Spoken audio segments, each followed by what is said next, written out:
Hello everybody, it's your boy Wilson Dalton, and today we'll be reviewing the N64. So imagine it's 1996. The PlayStation came out a year before, and so did the Sega Saturn. Two CD-based 32-bit giants trying to clutch the video game market and make our way into our hearts.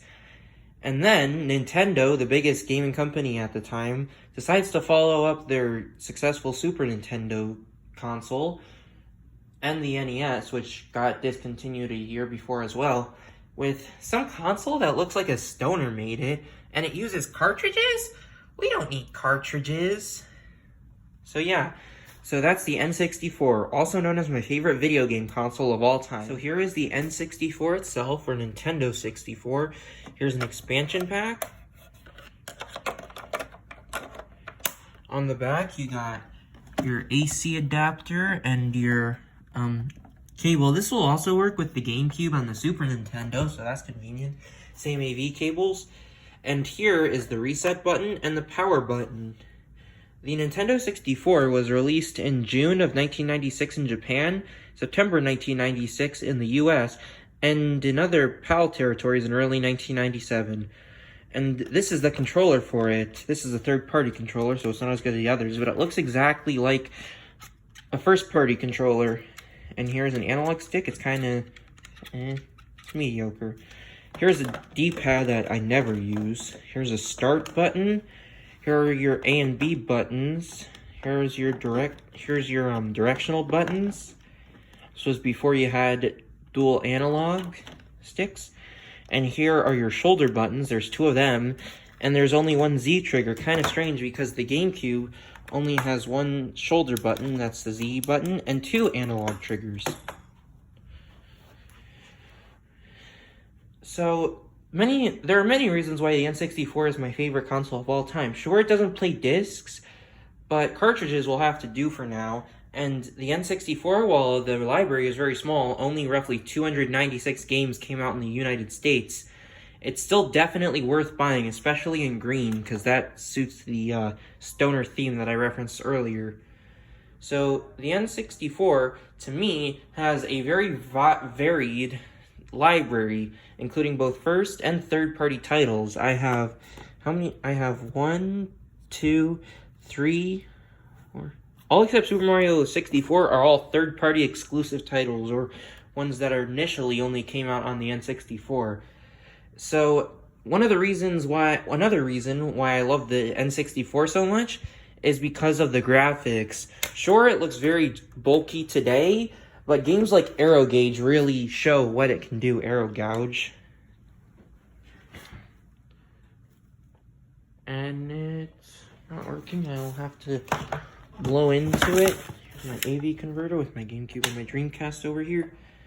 I feel like the Dreamcast in many ways tried doing what the N64 had. It had similar graphics. Its main cable was AV as well, and it came out 3 years in America after the N64 debuted. So, and it also has many N64 ports and N64-esque graphics. And the Dreamcast, many Dreamcast games were ported to Nintendo's other system, the GameCube, which I referenced earlier. And another reason, I love the GameCube, but the N64 came first, and that's a very important part of history. Ooh. And another thing I love about the N64 are the cartridges. Sure, they look kind of bulky and hollow inside, and it doesn't have, most of them come loose like this if you go to a retro video game shop, but it definitely helps because unlike discs, there's no disc rot. It's easy to bypass regional lockout, because if you see here, I bought my own third-party tray that helps make your N64 play Japanese games, because there's a superficial tab that blocks them out. And also, they don't scratch, so they last forever.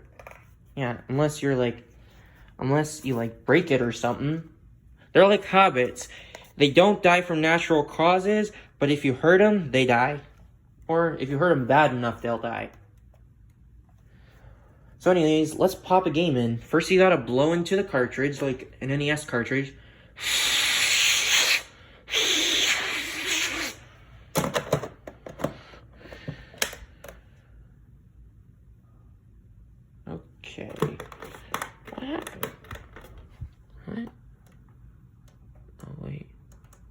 Input 2. Okay, let's try another game. Let's try Automobili Lamborghini from Titus, the dreaded French company that brought us Superman 64. Don't worry, their other games aren't as bad as that. Gotta blow into that, like Riley Reid. Yep, and it works. So while it starts up, here are some other games for it. And here's the title. It has some good, like, kind of reminds you of The Prodigy a little bit, the band. Here's Blues Brothers 2000. This game, a lot of people despise this game, but it is kind of a novelty in a way. Like, you don't expect a Blues Brothers game to even exist, let alone on the N64. And it's not as bad as Superman 64, so that's good. I don't even consider Superman 64 the worst game, but it is terrible. Here's Extreme G, a really fun bike racing game. It's like futuristic, like motorbikes, mopeds. And yeah, and it has good graphics, not as good as Aero Gauge or even Automobili 64, and there's even better racers on it, like Beetle Adventure Racing and some other games too. I'm trying to think of some, because I know there are a lot of good racing games. And then here's the sequel to it, Extreme G2. I think this one actually improves on Extreme G as well. It has better graphics, it eliminates passwords, it lets you play a lot more stages, so that's really worth a buy. F1 Grand Prix also has some really good graphics, and it while the controls may be very ugly and messy, the game does look kind of good, as I last recall. Mike Piazza's Strike Zone. This game's is totally laughable by today's standards, and the characters look way too thick, like PS1 graphics. I think the N64 might actually have better graphics than the PS1. But yeah, it's like, if you have nostalgia, it's quite fun. Milo's Astrolanes. I wanted to love this game, but I'm not really a bowling person. But I do like, it does have, like, quirky characters and stuff to bowl. It kind of reminds me of The Big Lebowski, but in space. Here's MRC, Multi-Racing Championship. And this is a pretty fun game. It's, all the ones I've reviewed up front are N64 exclusive. You can't find them anywhere else. And this one has, like, nice graphics. It reminds me a lot of, like, an early 3D racer for the Sega Saturn or even the PlayStation. And yeah. And it even has a magnificent cutscene. A lot of these games, surprisingly, have cutscenes. No real dialogue or any, like, FMV, because that was big at the time. But yeah, it's a cool game. And up next, we got Space Station Silicon Valley. I love this game. It's very hard. Like, it takes me, like, 3 hours to finish a game. It's hard as balls. Like, to finish a single level, it took me 3 to 4 hours. Like, it took me from, like, 12 to 3 just to finish the one with, like, the mice in it. And then I die at the last minute because a mice explodes in my face. And yeah. Also, there's, like, it, like, adds a lot of diverse characters. That makes it really fun. You get to control a fox that shoots missiles or something. You get a camel that has, like, that has a rocket launcher.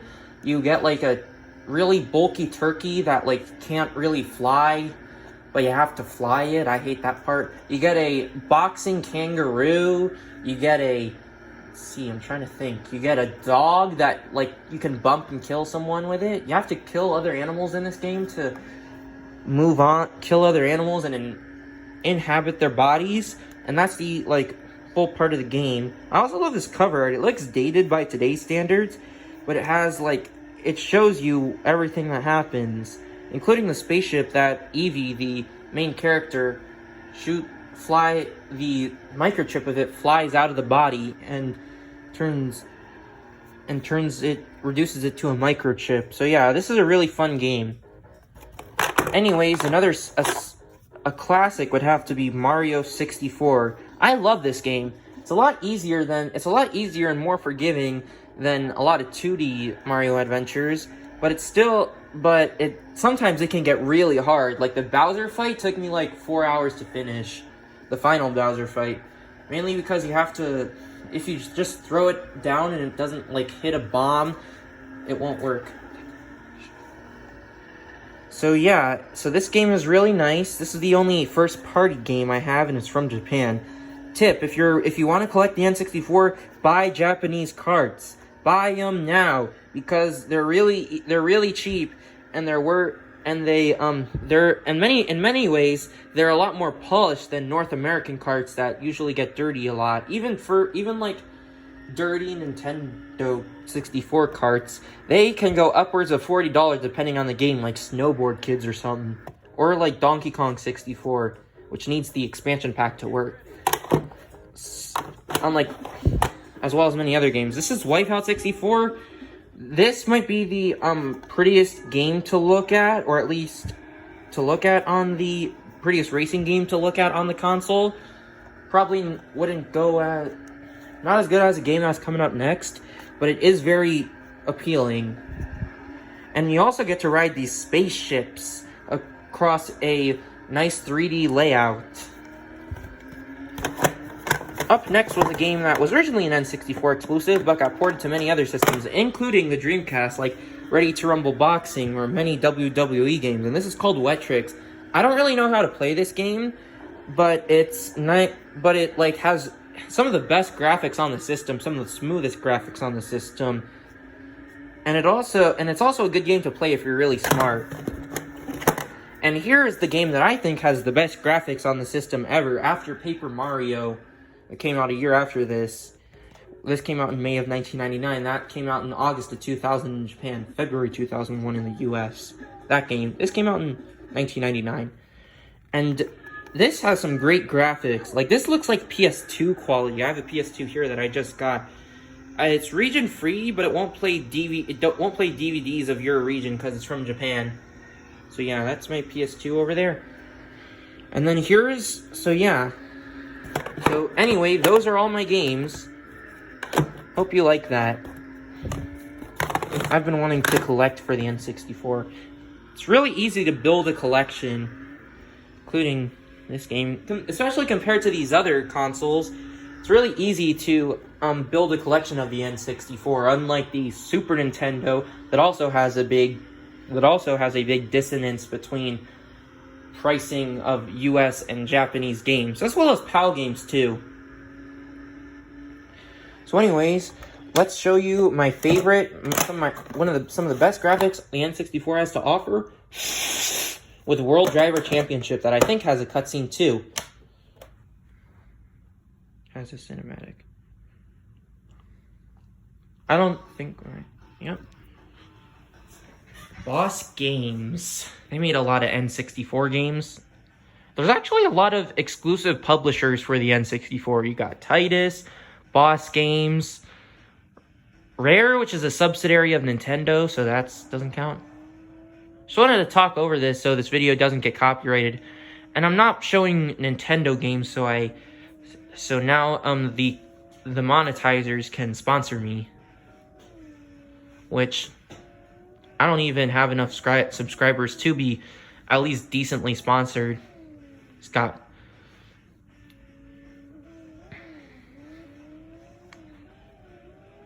I don't think this music's copyrighted, so I think I'll be safe.